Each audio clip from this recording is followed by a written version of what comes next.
the deferral is not done on this case. And that's why I wrote why the deferral of Kenya case by the United Nations Security Council will save the ICC from self-destruction and the collapse in Africa and the world countries, third world countries. I wrote this to the Americans. She has it. All members of the Security Council have a copy of this document. The government also has presented its case.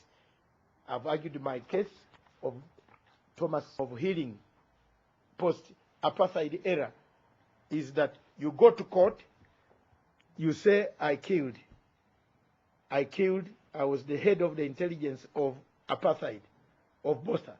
I arrested Stephen Biko, slaughtered him, put him in a van for 400 miles until he arrived in Pretoria when he was bleeding through the nose and the head. So I am sorry.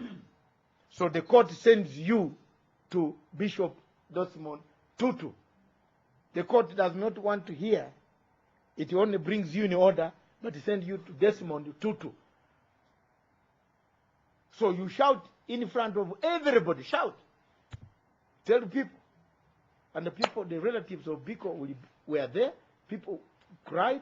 They said, I have already given the evidence to the State Department. Case. Coming back to the chief prosecutor again, the deceit and the type of political patronage that has been pumped into Kenya. Some people have even taken sides. Moral men who studied in good universities of Dar es Salaam and others have taken sides. They are not speaking out for the truth. They are not guiding the government on what is supposed to be done.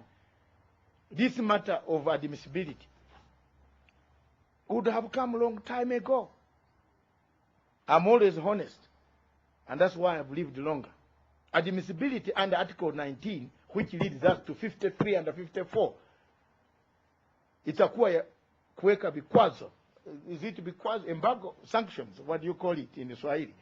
The man will give you conditions because you will flow in 53 and 54. There is no escape route there because now Ocampo becomes the master here.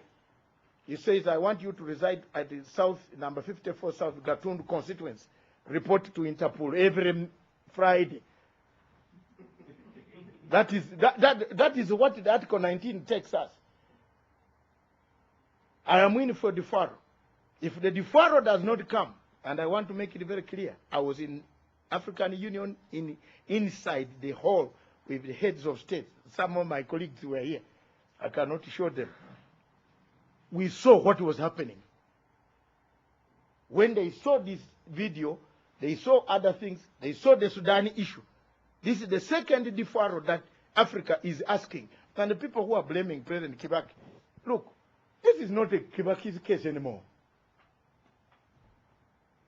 Get it clear. This is African Union case. That's why all of us are talking about it. It's no longer a Kenyan case. Make no mistake. It's not a Kenyan case. You are arguing with African Union. Even today, this afternoon, within the next 2 hours, in New York, Kenya delegation will just sit, and the African Union legal officers are already there. They are the ones handling the case because it has been referred by Kenya to African Union.